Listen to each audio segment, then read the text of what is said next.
Welcome back.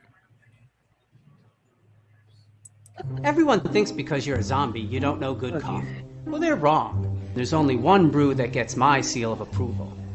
Deadly Grounds coffee is my guilty pleasure. The aroma is so intoxicating. It brings all of my neighbors out of the woodwork. Deadly Grounds coffee. Coffee to die for and zombie approved. It's good to get a little deadly. Use the front door! Oh, they're so disgusting.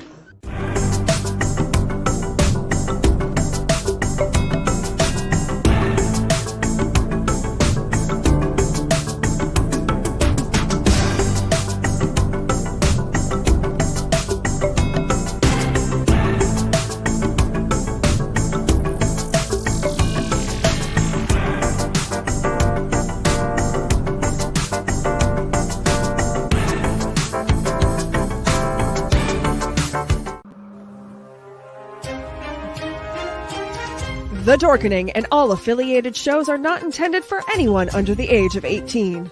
The following may contain discussions or scenes that have adult situations, graphic violence, nudity, strong sexual content, and graphic language. This show is intended for mature audiences only. Viewer discretion is advised.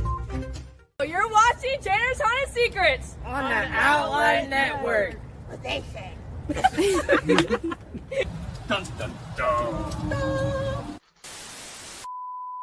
There's a secret sound hidden deep within the center of the earth. Until you listen closely enough, you can hear it. And it sounds like razors through flesh. We are merely here to turn up the volume.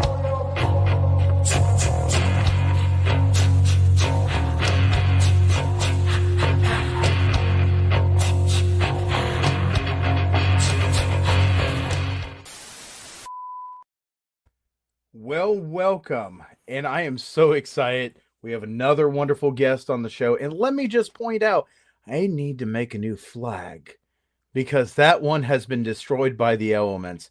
When you leave stuff outside, it will go bye-bye. But we have a wonderful guest here, and I can't wait to dive into this. I've been super excited. If you are a person on TikTok, you might have came across this guy. This is Icky or Eckie. Icky. I'm going to struggle with that every single time, but welcome to the show, and really glad that you're here. Man, I appreciate it. Thank you for having me on. So, I'm excited because I just watched one of your TikToks, and you were talking about your character that you're working on, and your character is going to go and have teeth, and you're kind of asking people for their opinion on these teeth because that's very important in figuring out, is this going to make this character, or is this going to be one of those things that this character really didn't need that? So getting people's opinions, I really applaud you for that. Well, when I created The Blind Man, it was only my second year in haunting.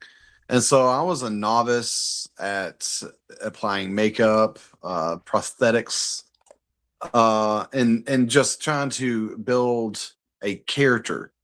And then since then, I've played different characters, and I have developed new techniques. Like in the picture that I have of the Blind Man, my beard is so nice. It's so pretty.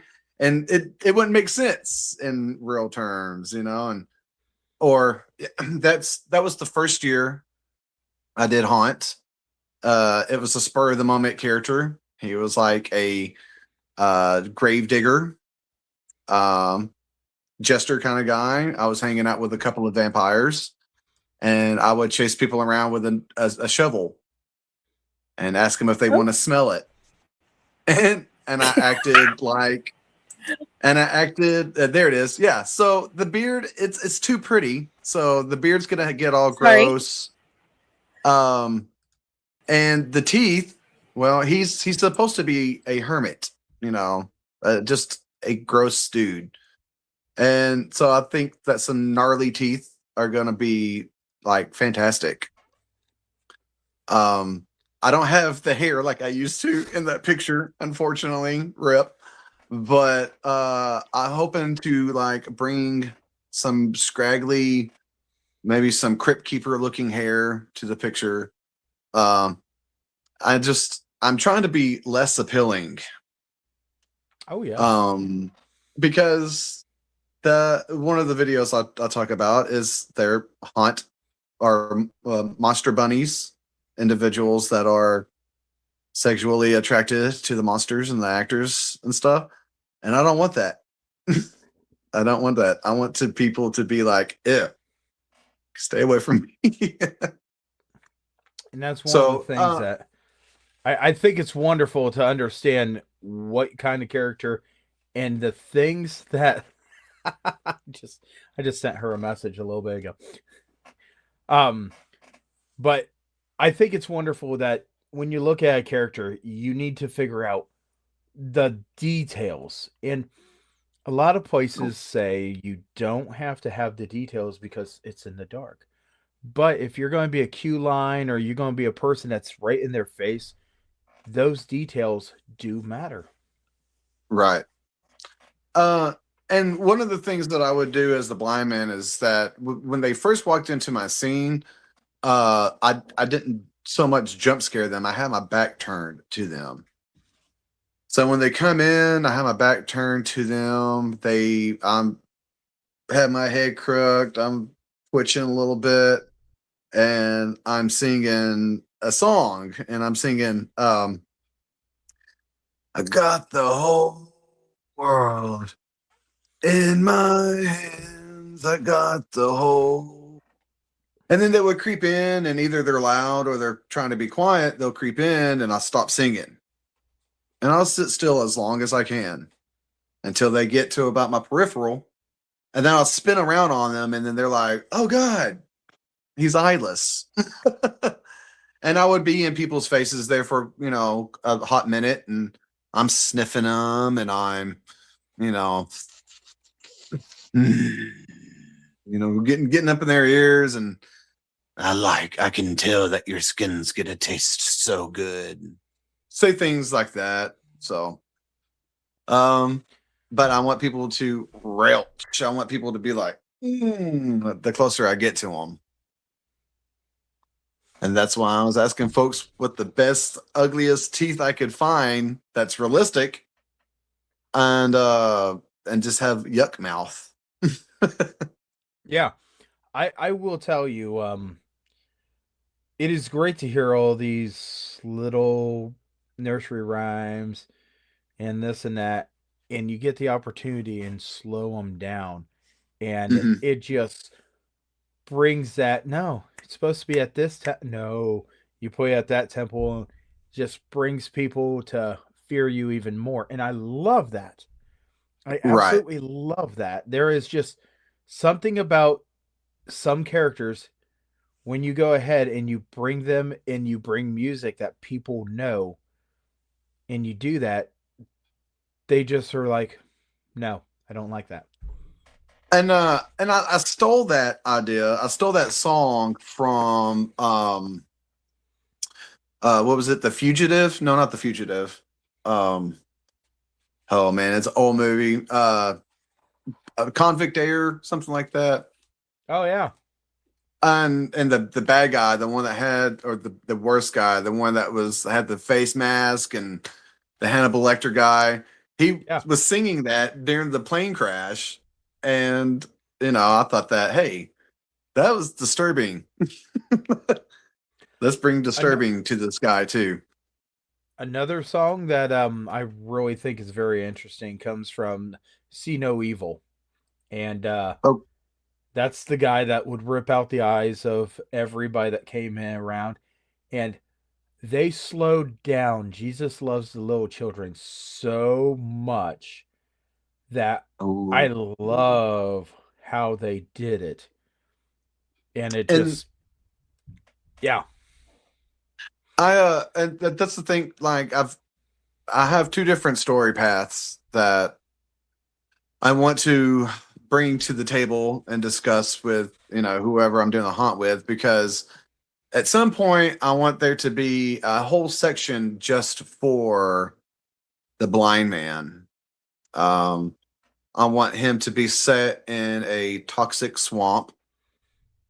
There's going to be at least a swamp witch, hopefully played by my wife.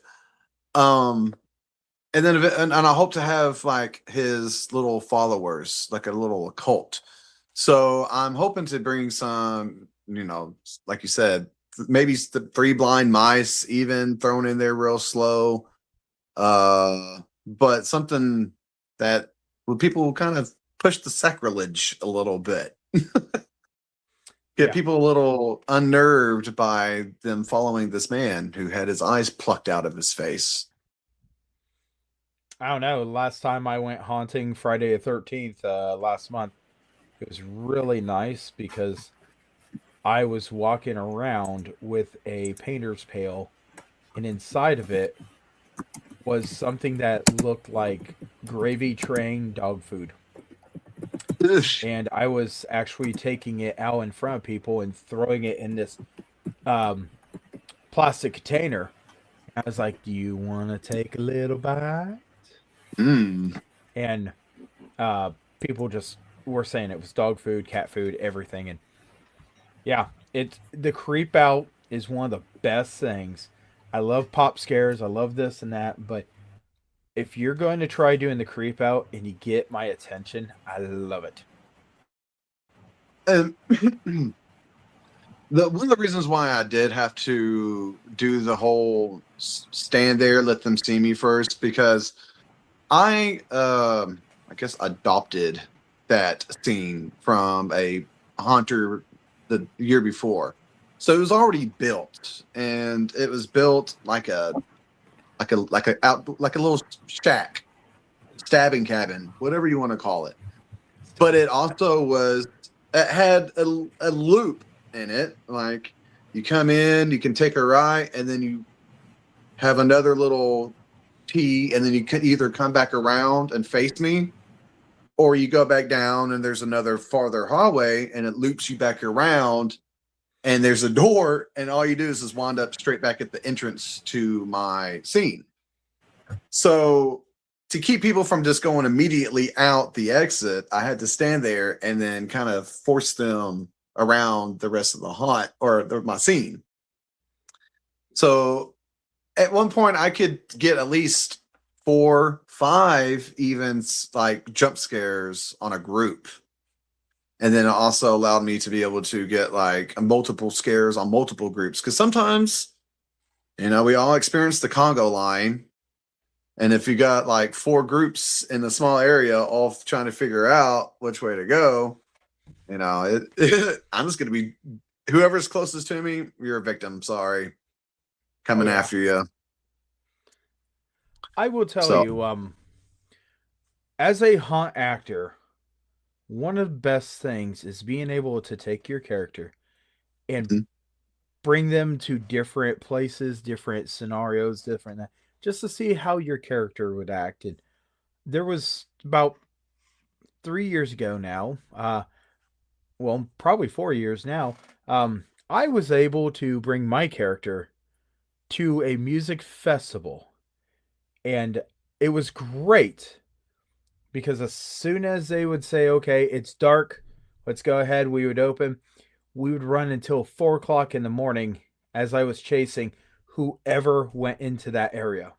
And it was such a great thing because you had people that just got done watching the show, and then they would come over to the haunt, they would go through, and then they were just freaking out so bad, and I loved it. And if I got the opportunity to do it again, I would. I just would not work underneath that same person I did. I always wish him the best, but I enjoyed it, but not enough to be underneath his management skills. I can understand that. Have you brought your character to different activities outside the haunted season? No, I haven't. And I've only done the Blind Man 1 year. Then the years after that, I played the main villain at the Annex of Terror as Madman Moony. And I brought a couple of adaptations of Madman Moony. And then the last year, I did an insane asylum maze where I played a crazy person in a hospital gown. And the most I've got to do on that was a weekend before haunt season opens. There's a big festival in the town that the haunt was in. So I dressed up and got to walk around the festival as a crazy person, handing out flyers to the customers. That was interesting. I had fun doing it, but I've made a lot of fathers and mothers upset just walking around. So I'll eventually want to, bring the Blind Man to another event, but I would be more afraid that somebody would call the police saying that there's a wounded man here freaking people out. Yeah, that's why you always have to have some kind of safeguarding on it. Right. So what part of Texas are you haunting in? Northeast Texas. About 20 minutes north of I-20. So it's behind the pine curtain, as the people like to say. And we're about an hour, maybe a couple hours south of the Oklahoma border. So in that little section. There's nothing little about Texas. It takes a whole day to get through the state. Yes. Yes. Yes, it does. I'm just saying, if you ever get at the point where you appreciate your state so much, you should split it in a quadrant. Like north side, east side, west side, south side of Texas. Because it is so huge. There has got to be so much of an environmental difference from one side to another. There is. Yes. There's even mountains if you go far enough to north. Yeah, there's West Texas has the Great Permian Basin. There's sand dunes. And I think Kermit, Texas has its own sand dunes. I don't think people know that. And then what else? Then we got the swamps. So we got Caddo Lake kind of atmosphere. That's kind of closer to that vibe or part of Texas that I'm at. Lots of trees, lots of forests. Yeah. And pine curtain. Best I can describe it. I'm in the pine curtain. Yes, you are in the pine curtain. A crazy fact about my area, David Koresh came from our area. So if you don't know, Chet doesn't know who that is. But that was the leader of the Branch Davidians out of Waco, Texas. Oh. So as you're modifying your character, what's some of the things that you quite enjoy that you've realized about this haunted house industry? Oh, man. And don't say it because you guys have a convention. Yes, I know. Texas has a haunters convention. I can't make it there. I'm sorry, Troy. I'm trying. I'm going to try to make it this year. I'm talking my wife into it. We've been invited by some other folks to come to it. So that will be my first haunted convention to go to. So I'm super hyped about it. Yes. Yes. I'm excited about it. I'm hoping that by the time it gets here, I have some stuff available, or honestly, if I do get to go, I'm bringing as much money as I can, because I know I'm going to be buying things for my character while I'm there and for my haunt scene. I just know that my bank account's gonna hate me, but I'm gonna love life whenever it comes to October. So it'll be worth it. It'll be worth it. Yeah. Um, It's great. The Texas Haunters Convention, when they started, did a fantastic job of listening to the Patriots. And when you listen to the Patriots, a lot of things will come back to see how things have been fixed for the better. right. And that's awesome. I'm super excited. There's some friends that have some booths that are going to be there, so I'm excited to go and hang out with them and just mingle with a whole herd of haunt actors and haunted house owners, and the information that I'm going to be able to absorb is probably the most thing I'm excited about. And getting tips and ideas and knowledge that I can pass on to future haunt people. I'm trying to leave a legacy of people wanting to do Halloween and do haunts. And of course, one day I'm hoping, fingers crossed, I will have my own haunted house. The dream I know won't happen is to have a whole haunted theme park. So Disneyland, but it's all haunted theme park. The rides all haunt theme, restaurants all haunted themes. So that's the dream. I think that's everybody's dream, is to have haunted house theme park, haunted theme park. If you do a haunted house theme park, I will be more than happy to walk through the gates on that. Last I checked, it would cost maybe $5 billion to get started. So that was just going off what this guy did for his daughter, who built her a theme park. So he built a pretty awesome theme park for 2 to 5 billion. Is that the one that he made it for his autistic daughter? Yes, sir. That's it. That's the one. I know exactly where you're shooting. So that's where I got my premise from. If I just got to find the investors, but there's not I can't drive by a place that is for rent, like a warehouse or a storefront or something, without me being like, I could do a haunt there. I can do a little haunted house there. Yeah, for sure. Always thinking of a possibility of where I could do a haunted house. So a while back, we were talking about with one of our guests on some of the stuff that you really, really need to watch. And you need to really pay attention to the fire code in your local area.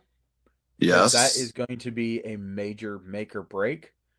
And then you need to look at, do you have the proper area and space for what you're trying to design? I mean, not just inside. I'm also talking about outside. Right. Because parking is a major thing, because we were just talking about, before we started, how parking can be so much of a situation that a city might make an ordinance against you.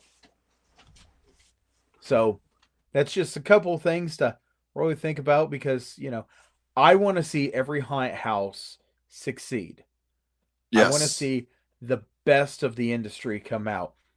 Without a doubt, our industry is a lot more different than anyone else's industry, but we take the ones that don't feel like they truly have a home, and we have made this industry into their home. Yes. Because I didn't start haunt acting until I was in my 30s. Now I've been every year whenever I was, I don't know, I must guess 8. My mom would take me to haunted houses. And so that was the thing that me and my mom would do is we would go to the haunted houses in the local area.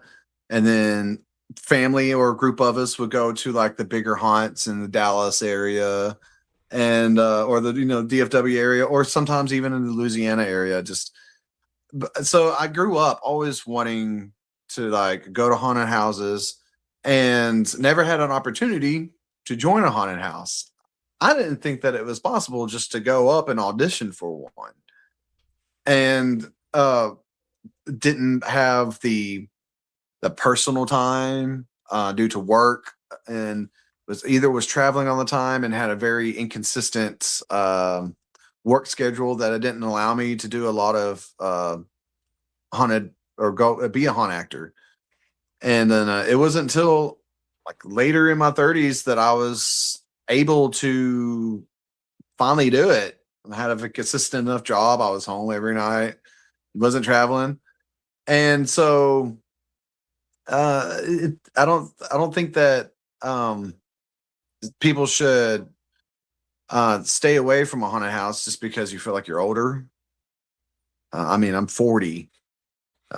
People don't believe me that I still get so psyched about Halloween and being a scare actor. And I don't even consider myself seasoned yet.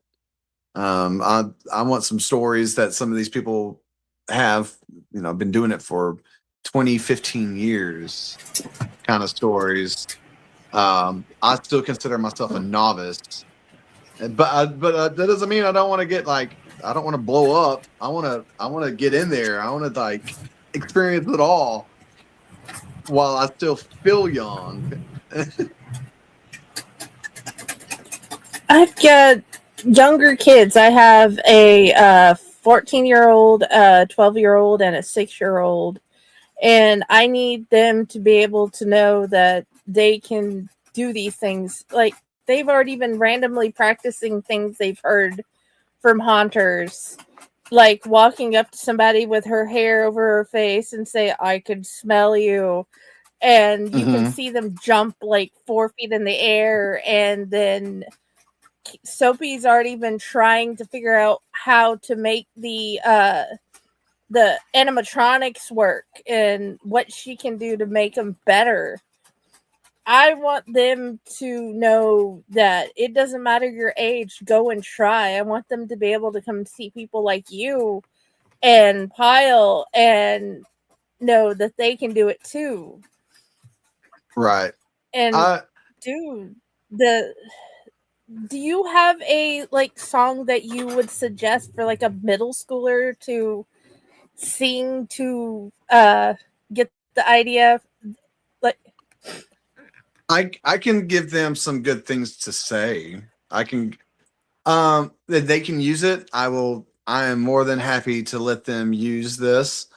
But one of the characters that I played, Madman Moony, one of his adaptations, he was a crackhead axe murderer. I looked like a crackhead, acted like a crackhead. But one of the things I would do is I would come up to people and be like, "You have worms in your guts. You have worms in your guts."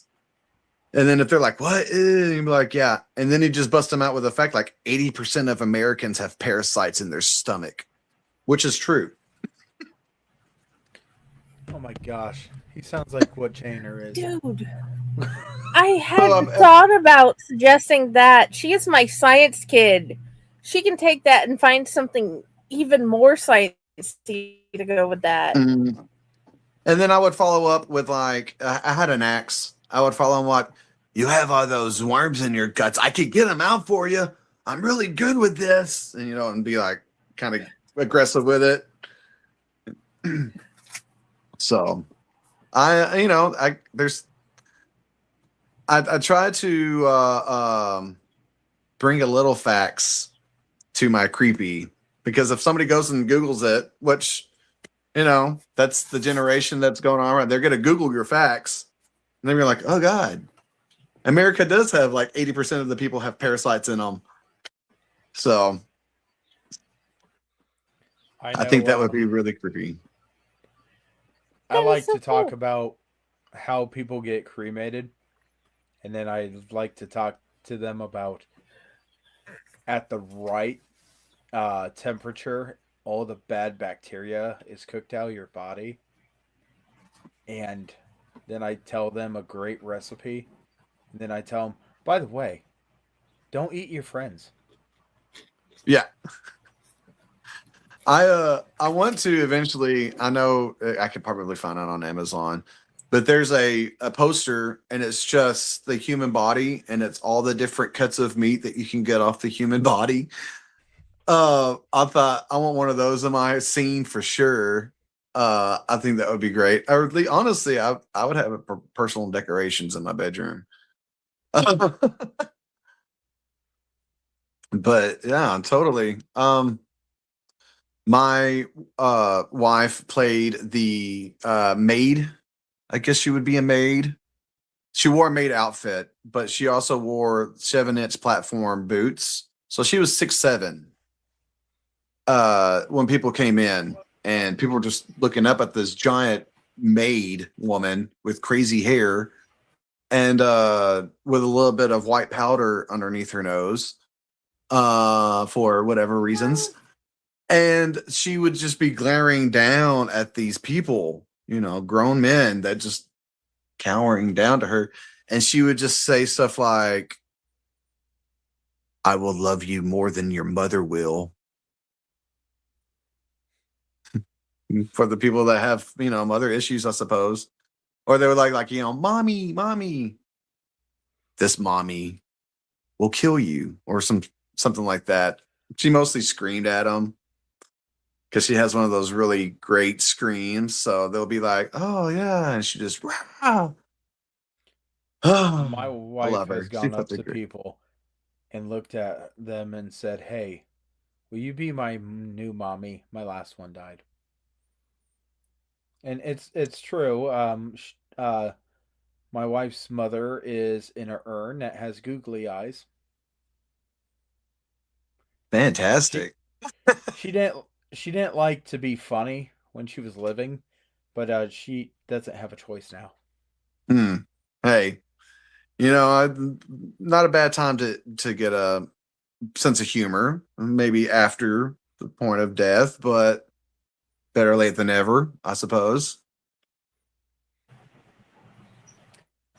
And by the way, I have been Oh searching, yeah. searching, searching Um. since you have made this comment. I cannot find the cuts of meat for humans on Amazon, but that doesn't mean Oop. that it's not out there. That just means that apparently elk, deer, pigs, and cows are more common. No.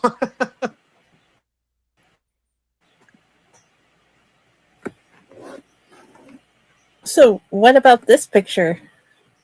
Okay, so this is the first adaptation of Madman Moony.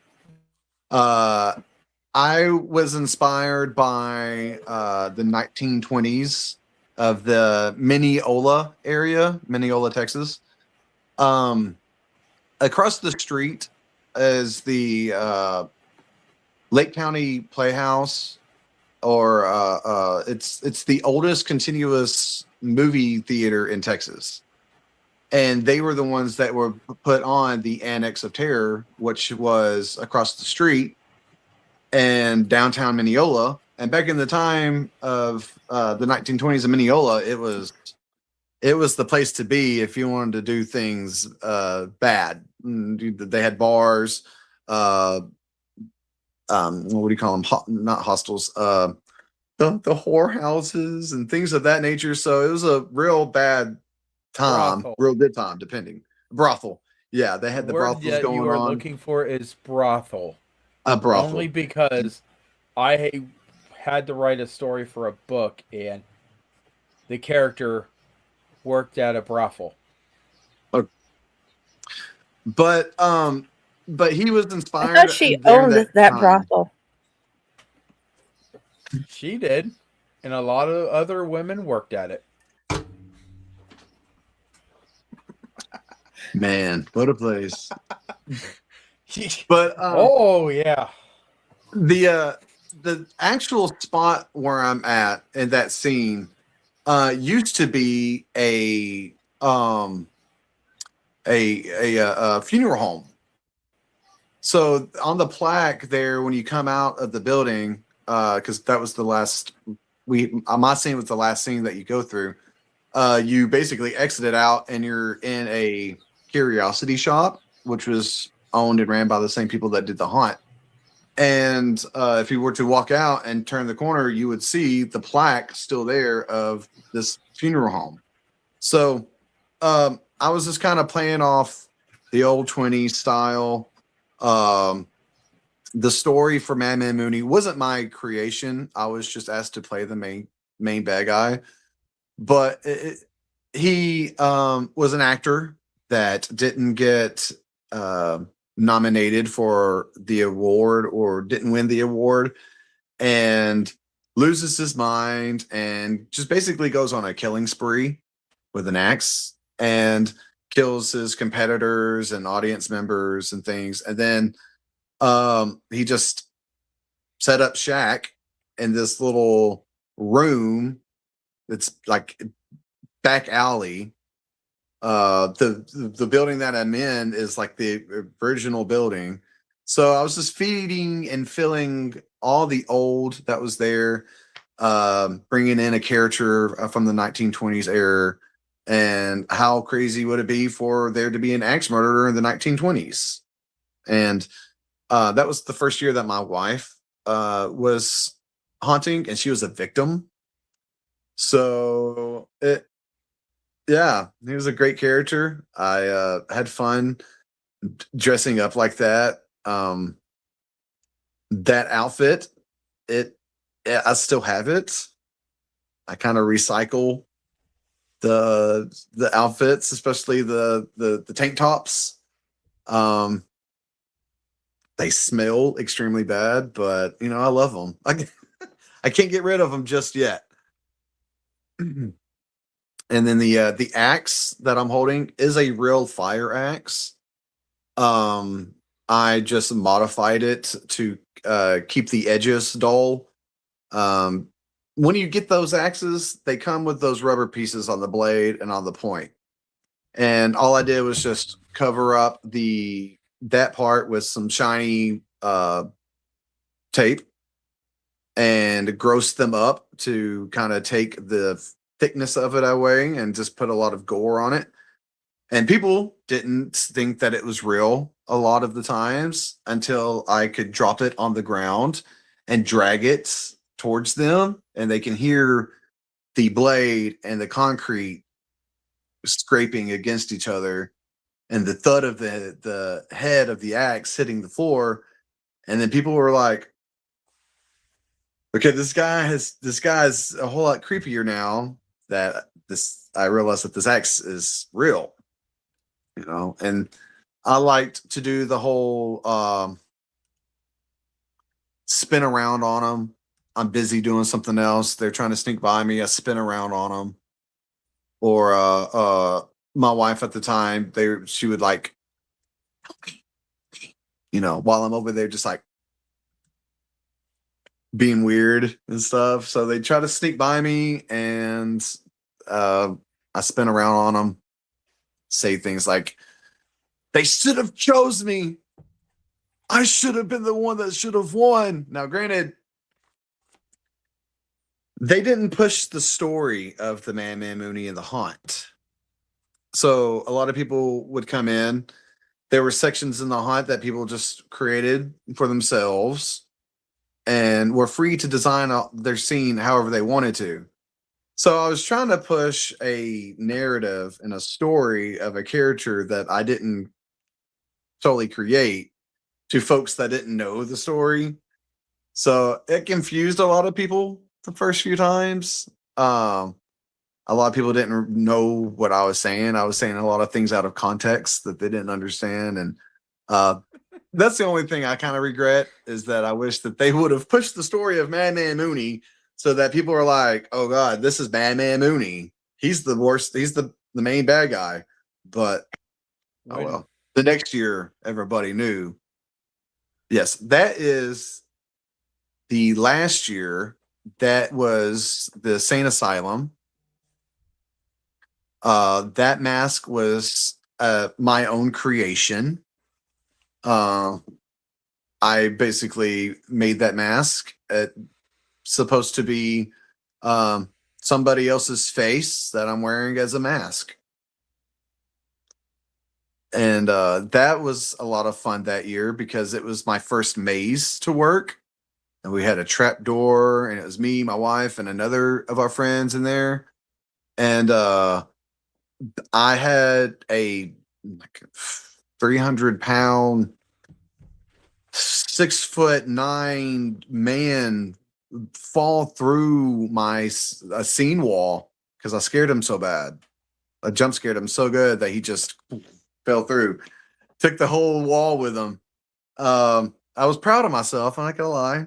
It took a minute to get the wall fixed, but I was proud of myself. You should be. You know, I had such a great setup. They had two options to go down. One option was the correct way, but of course it was the weirdest and the grossest way to go first. So nobody went that way. They go the path of least resistance, which led them down to a dead end. Real narrow. As narrow as the fire marshal allowed, what we were talking about, but as narrow as you could get, down this long hallway. There's a light strobe flashing in their face, so they can't really see in front of them. But I just creep in from behind, and I would stay extremely low. And so they all get to the end of the line, and all it was there was a toilet with a mannequin on it. And they would, okay, well, this is a dead end. And then whoever spun around, I would just be like, in their face. There I am. And then I had a baby doll mask, or not baby doll mask, a baby doll face that I cut out, and bloodied it up, wore it around my neck, and I would chew on it. And so, you know, people after the jump scare and get the good screams, then they would have to walk past me, and I would be like, say things like, you have really pretty face skin. Can I have it? Can I have your face skin? It looks like you moisturize. And I'm just chewing on this baby face, and it's like, oh, I like the lotion that you use. And so I kind of went a lot more towards women, but I also did it to the guys. Oh, you have such a great face. You're so handsome. I want to be handsome like you. Can I have your face skin? Can I have it? Can I have your face skin? So You know what that was Leatherface always said, right? He always said, love the skin you're in. If not, take someone else's. I didn't know Leatherface talked, so that's why I just made the noise. My bad. That was a real sporadic moment. Forgive me. I thought that was a joke. I thought the Dude, joke we like was- sporadic here. Okay, good. I thought You it should was be on a show we have. It's No. called 30 Minute or 30 Squirrel Nuts. It's 30 minutes of just squirreling out. You'd be more than happy to join us anytime for that. Oh, heck yeah. Don't threaten me with a good time, sir. I will be batshit if you really need me to. We My all kid are. walked up behind me and said, I smell your autism. Ooh. So and I didn't even know she was there. So I slightly jumped. I'm like, oh, there you are. Hey, he's natural, sounds like. Smell your autism. No, she's gonna be amazing. Now I'm gonna tell her about using the science fact thing. She's gonna love that. The She's been year there that I was smiling at us. the year I did the first Madman Moony was there was a friend of ours and their daughter was in it, and I would say 6. I say she was 6 years old, and she, out of everybody in that entire haunt, was the only one that scared me. that would freak me out. She would just be behind something, just like, and she's tiny and she's all like gray looking and gross. But she just had this little, and she was the only one that would scare me. And she honestly was like a contender on every night being the scariest, because it wasn't just like, she like did it. That is awesome. She could have been in a movie, did it. She scared the daylights out of me. So if she really gets into it, man, she is going to get a lot of praise. Children, sorry, go ahead. I think I know who she's going to practice on first. There are some people at school that give her a problem. She's going to show them in a not combative way, don't give me any more, when she starts thinking this through. Yeah, it's just the simple. Exactly. It doesn't take much.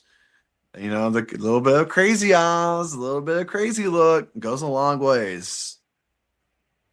Oh yeah. So, well, all right, cool. Okay. We got questions coming up. Oh yeah, these are from one of your younger fans, if not your youngest. I don't know. He's 6. Do you have any fans younger than 6? Not that I know of. You don't know? Okay. So, he asks he wants to know what your favorite animal is. my favorite animal is the otter. Ooh. I am a big otter fan. Otter's number 1. Red panda is number 2. And then there's this little weasel thing that I see on TikTok. That's number 3. I'm not really sure what it is. It's like a minx or something. So Mink? but definitely the otter is my favorite. We have minks here. Yes. Minks are cool. Minks are super cute. It's just like, how can something be so cute, also be so like aggressive and dangerous? It's a predator, big predator, and it's so small, but yet it doesn't care. It's like, it's almost like it's too happy to be a little vicious thing. But it looks happy. It seems like it's happy being this creature of like being a predator. So it might be happy, but don't use your gloves. Use your gloves. Exactly. Not friendly. All right. Not friendly. All right. How what did else? you come up with your makeup? Okay, well, so each character required a different look. The blind man was just it was a spur of the moment thing. I was just trying something out. I wanted to go a different direction. I was thinking about trying to do like a skinwalker or something like that. And I realized all the work and the process that it would take to go into this. And so I tried the prosthetics for the first time. And it was really working. And then I was really enjoying the character that developed around having having no eyes. And so it was just a fluke, just trying something out with no intentions in it being a full-time character or a future character. And it just stuck, and I enjoyed it. And the Madman Moony, I was wanting to go for like a ghost kind of look, so I went really pale and really darkened eyes. And then the crackhead Madman Moony was a whole lot simpler. It just required just a gross looking beard, some the scab makeup, make it look like I just have a bunch of sores on my face, splash a little blood on me. I don't want to go too crazy with my makeup. I want it to seem believable. Of course, standing there in a wife beater covered in blood doesn't seem too realistic, but I just like to think that he's just like continuously getting victims, so he's just always covered in it. So, but my makeup is just, I just applied what I thought would be best for the character. Okay. What is your favorite scare to do? Well, for a while, it was the spin around and get in their face kind of scare. But I really enjoyed doing the pop up from behind jump scare on people from this past taunt. It was a lot of fun, really getting the good screams. And so right now, it's a good jump scare. Getting a good jump scare. But I always appreciate the creepy scare too. What is your favorite dinner? Dinner. Well, I'm on a seafood diet. I eat it. No. My favorite dish is shrimp Alfredo. If it's made by my wife, shrimp Alfredo for sure. Now, I gotta ask this, since You brought that up. Is it with the Cajun creamy sauce or without Cajun creamy sauce? Well, she has Creole in her, so it's with some Cajun in there for sure. She likes to say, if you're not sneezing, you ain't seasoning. I mean, we're white, but we're not that white. This lady sounds like a goddess, okay? Oh, and she looks like one too. Woo, just you wait. One day she's gonna be on my live, so that'll be awesome. Okay, his last question is, what's your favorite dessert? Favorite dessert. Okay, so hear me out. I love apple cobbler and homemade vanilla ice cream. Okay. But one time my grandmother made like tortilla style apple cobbler thingies, like with tortillas, and used Bluebell homemade vanilla ice cream. And I ate so much of it, I got sick, which has always been, and from then on out, apple cobbler and vanilla ice cream will always be my favorite dessert. That is awesome. You ate so much that you got sick. Yeah. Never have done that before in my life. I love that. My grandmother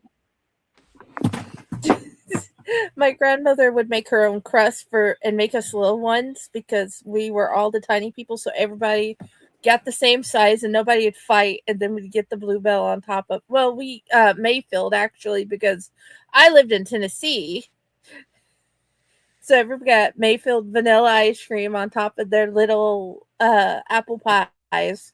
So yeah, I can definitely see why that would be your favorite. Oh yeah, very good.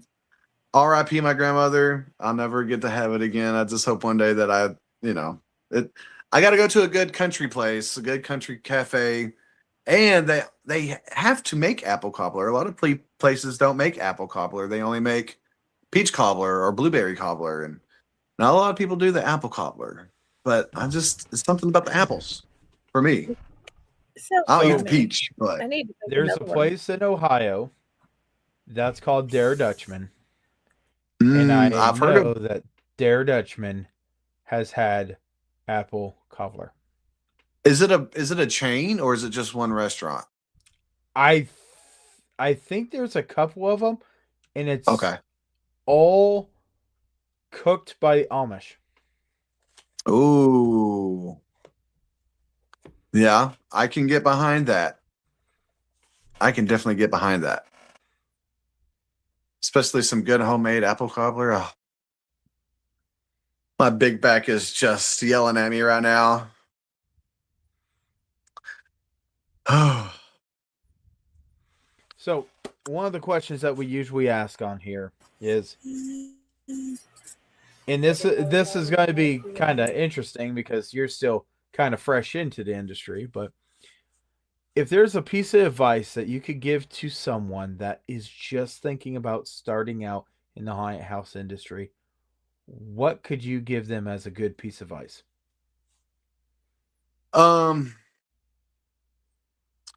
You have to be okay. See if I can't say this without being too confusing. You have to be socially tough. You're going to have to put yourself in a mindset that people aren't going to make you upset. People aren't going to frazzle you. You are going to have to be like in control.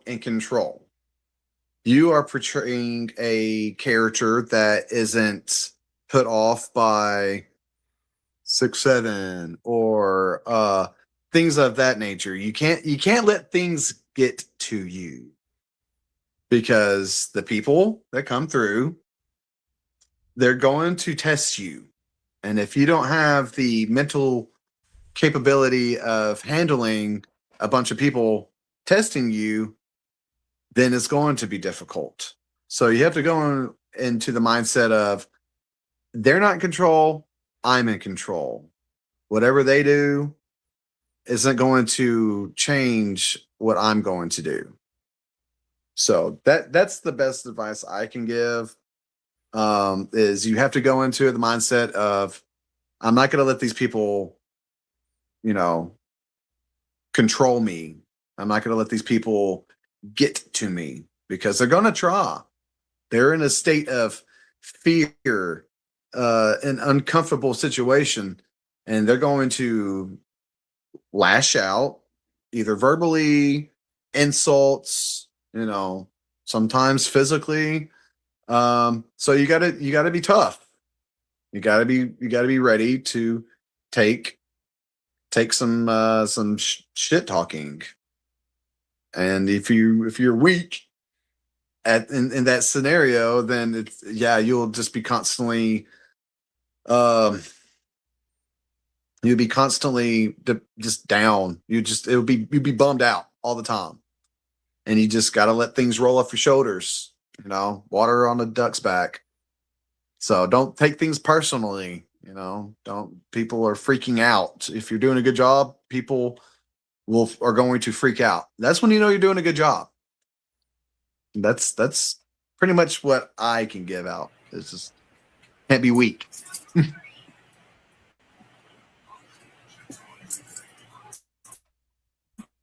Did you have a person who you looked up to in the haunting business, a mentor?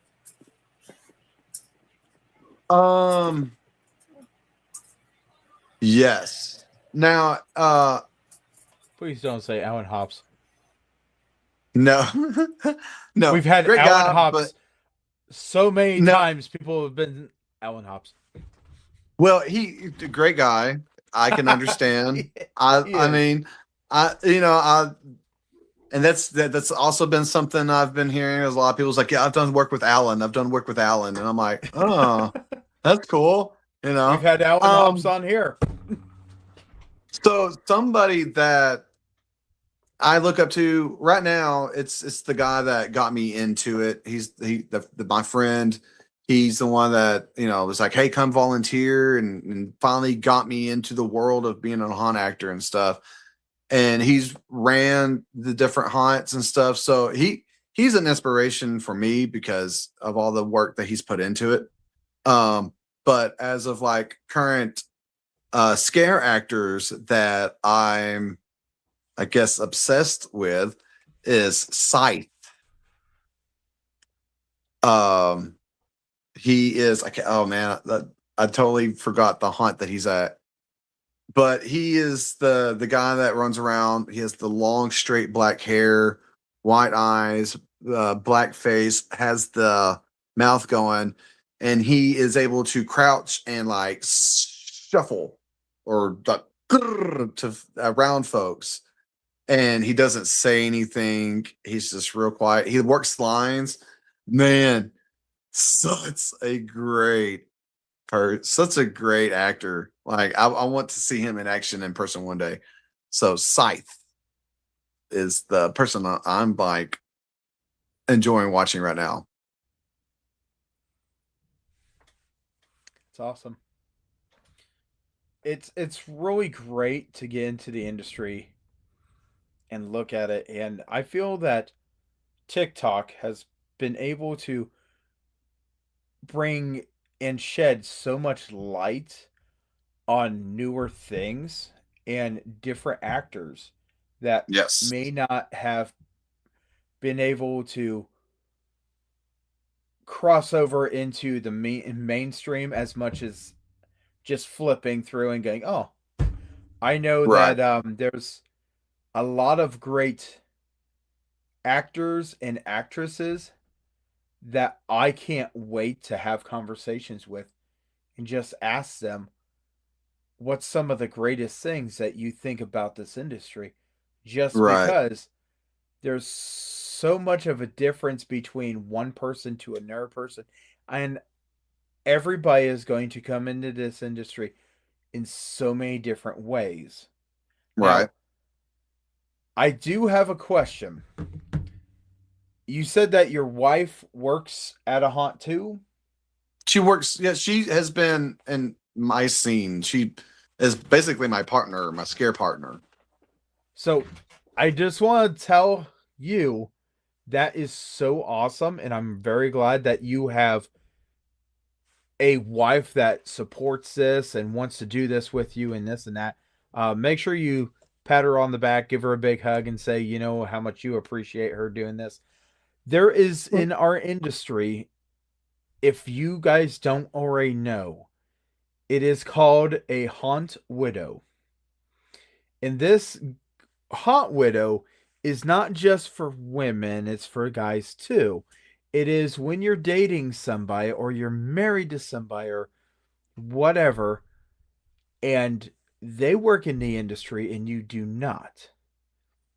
You lose the entire September, October, and sometimes into November to the haunt industry.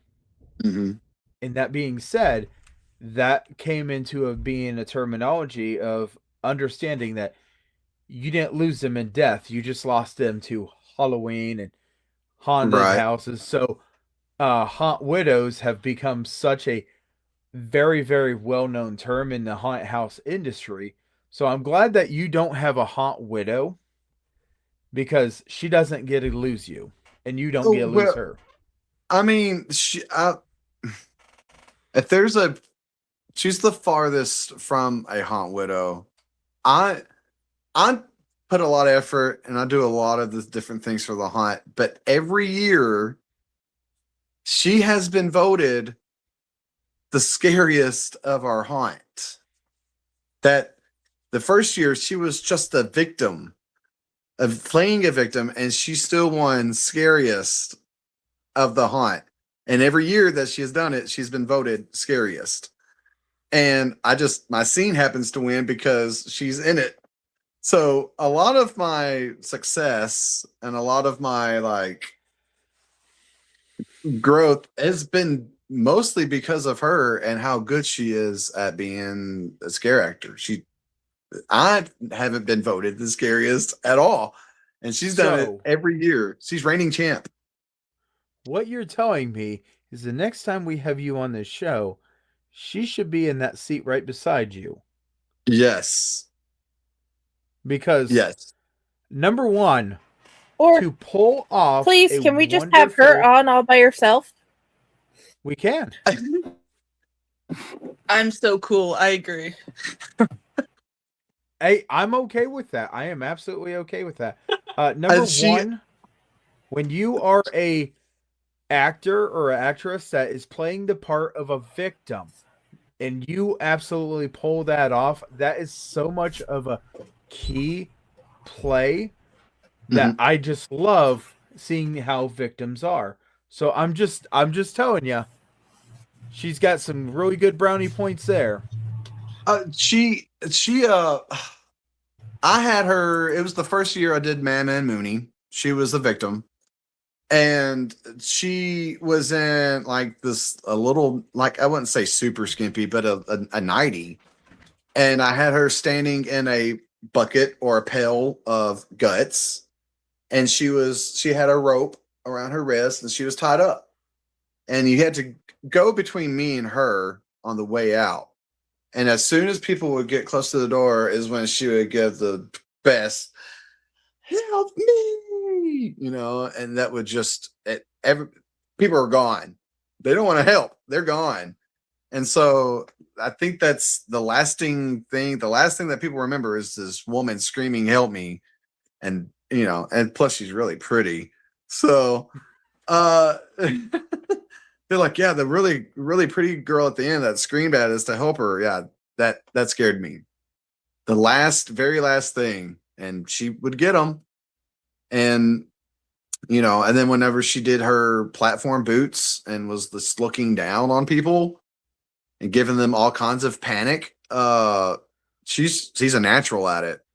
She So she I gotta know. This is how I'm envisioning this right now. Okay, you are looking at your phone or you are looking at your computer right now, and she's uh-huh. on the other side, just staring at you and saying, "Yes, yes, talk more Well, about me."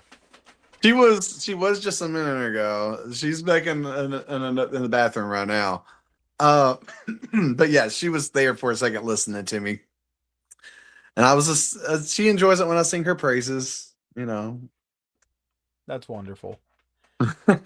Yes, absolutely. We would love to hear from her and be able to get her own wonderful interview.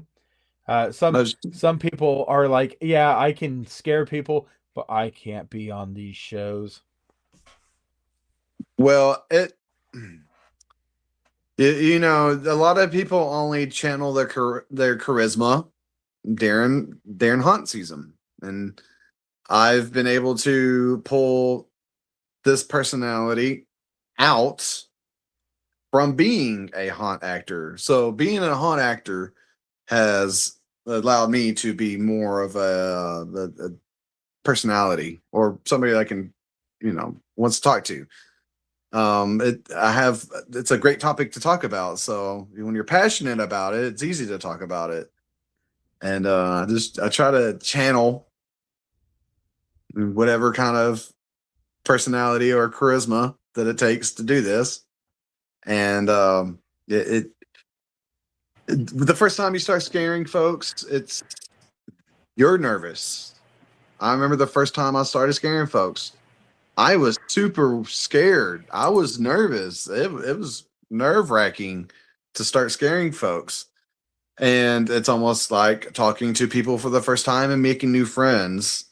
Once you get past that threshold of being afraid of confronting people, it becomes easier. And then it becomes easier in your daily life to be able to, come on here and talk to folks. Plus, I'm a Leo, so it's just me, part of me. So, we're going to wrap this up a little bit just because I can hear more thunder than I can't. And Oh man, that yeah, means the I've storms got a are storm coming. outside. Friday knows how storms go. But Oh yeah. so any final questions that you have? Well, I'm sure that I'm going to be asking a lot of questions along the road of the hunt industry.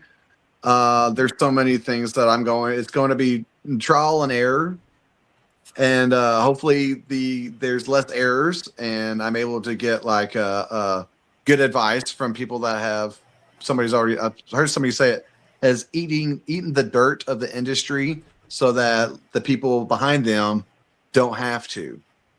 And I'm hoping to learn a lot more. I'm hoping to, turn more people on to being a haunt actor, because you don't really realize how much fun it is. It's a lot of work.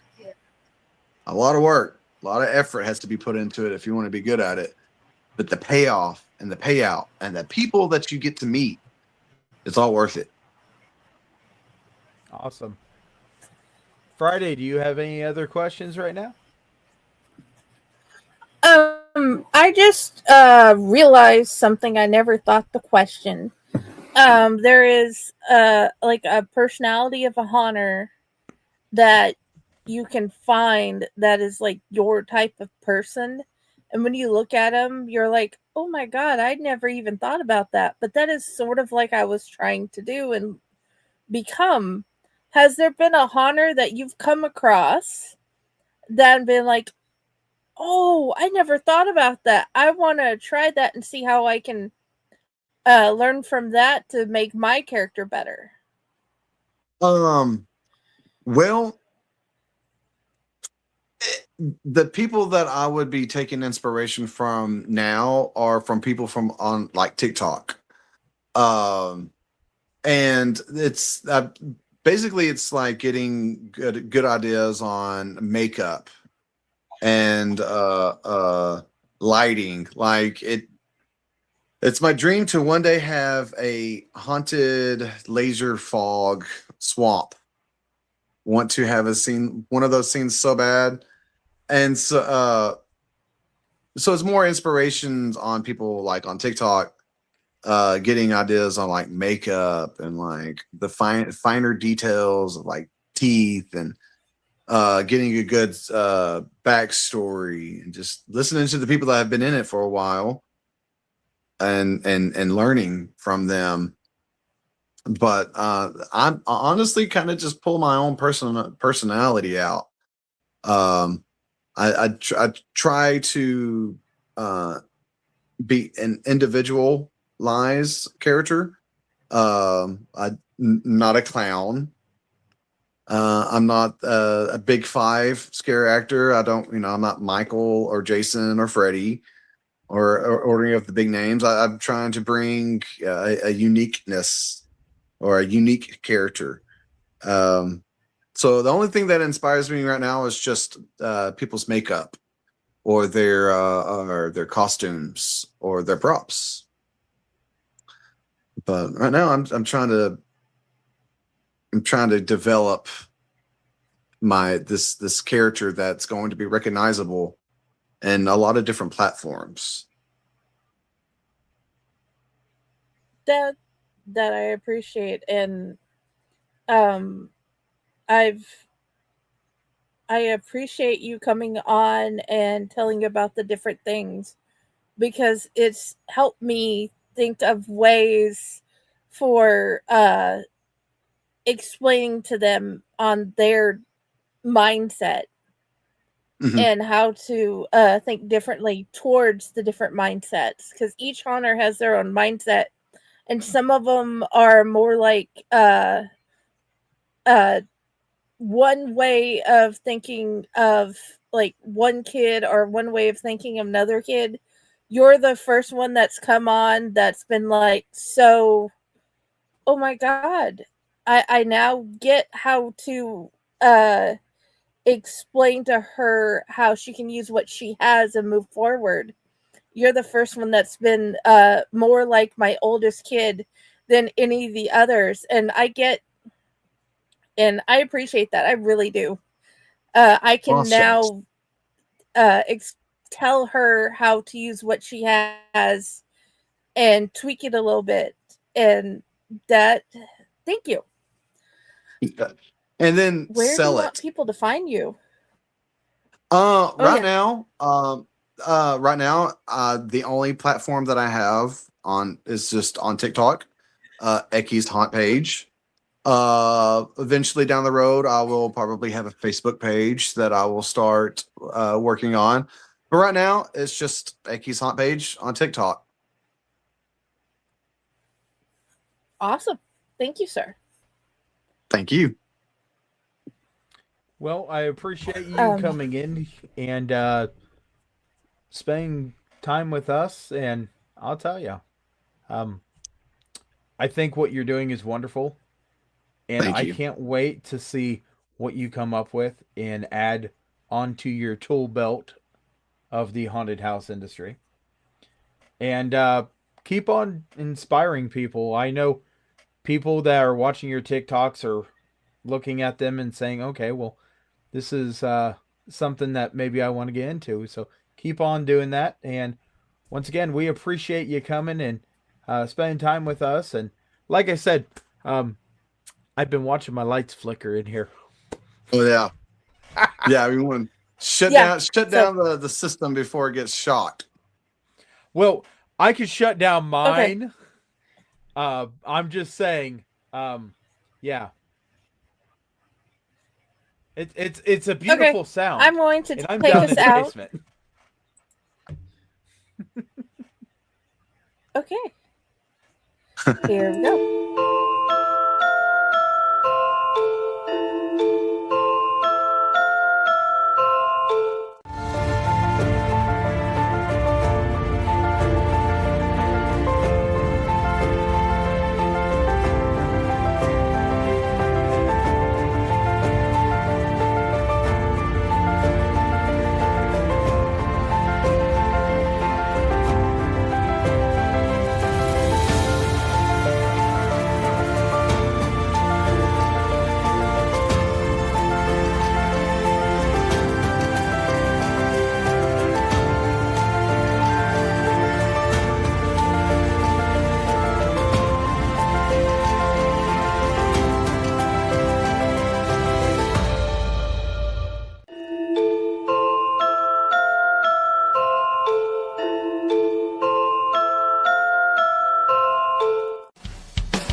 Greetings and shabibans. We are the Retro Reductopus Cephala Podcast, a long-form bi-weekly show that celebrates all the things that made growing up awesome. Yeah, that sounds good, but I don't know what all those words mean. I think what Parasite Steve's trying to say is that on Retro Reductopus, we explore a range of retro goodness, from toys, video games, and movies, to cartoons, and even snacks and school lunches. Oh. And we do it all with a positive spin, a slew of killer guests, and some very adult language. And you know what else is cool? No. This crazy show is part of the Door King Podcast Network with new episodes every Tentacle Tuesday. What's that? And if waiting 2 weeks for a new episode gives you a sad, know that we drop bonus episodes all the time, like the off-format Crow's Nest and an interview series we call The Brig.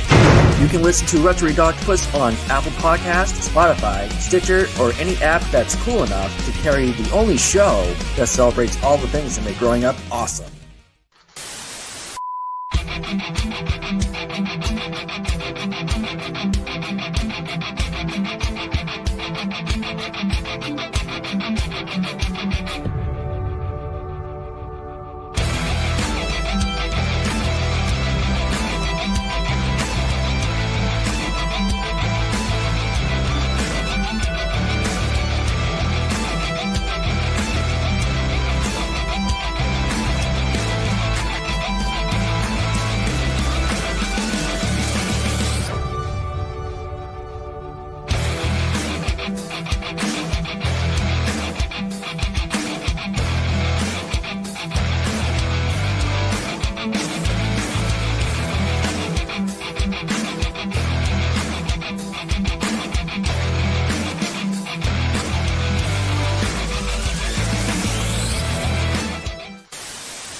Hey everyone, I'm Maximus Christian Bryant, President of the Ohio Haunters Association, and you are watching Chainer's Haunted Secrets on the Owlite Network.